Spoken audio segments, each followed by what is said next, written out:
আসসালামু আলাইকুম। তো আপনারা সবাই জানেন ইতিমধ্যে আমাদের ইসো টুর্নামেন্ট এই সপ্তাহ থেকে শুরু হয়ে গেছে।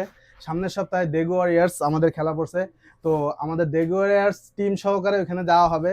তো দেগু ওয়ারিয়ার্সের আমাদের কেবিটেট এবং মোয়াজ্জেম ভাইয়ের Korean education and consultation centre, তারপর জামাল ভাই ড্রিম হোম বিল্ডার্স এবং বাংলাদেশ স্কোয়ারের সহযোগিতায় আপনার আমাদের এই স্পন্সর করতেছে।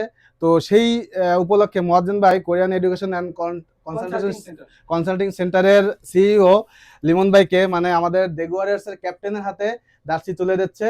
তো সেই উপলক্ষে আমরা এখানে আজকে উপস্থিত হয়েছি। আমরা ইনশাল্লাহ সামনের সপ্তাহে যাব, ওইখানে খেলা দেখব এবং আমরা যারা আছি বিভিন্ন কাজকর্ম, কারণ অনেক ছুটি আছে লম্বা, সবাই আপনারা ওইখানে উপস্থিত থাকবেন, খেলা উপভোগ করবেন আমাদের সাথে ইনশাল্লাহ। এটা হচ্ছে 3 তারিখে খেলা হবে। আমাদের খেলা পড়ছে 3 তারিখে ইনশাল্লাহ। তা আপনারা সবাই উপস্থিত থাকবেন। আর ভেন্যুটা হচ্ছে সন্নানে ভেন্যুটা আছে। আর আপনারা সবাই এখানে আসবেন আপনাদের কাছে, কারণ এখানে বড় একটা ছুটি আছে। আপনারা যদি আসেন, আমরা সবাই চাবো আমাদের টিমের পক্ষ থেকে এবং ম্যানেজমেন্টের পক্ষ থেকে যে আপনারা আসুন এবং দেগু ওয়ারিয়ার্সের জন্য মন থেকে দোয়া করুন যেন দেগু ওয়ারিয়ার্স আপনার সনান থেকে ট্রফি নিয়ে তারপরে আবার দেগুতে ব্যাক আসতে পারে।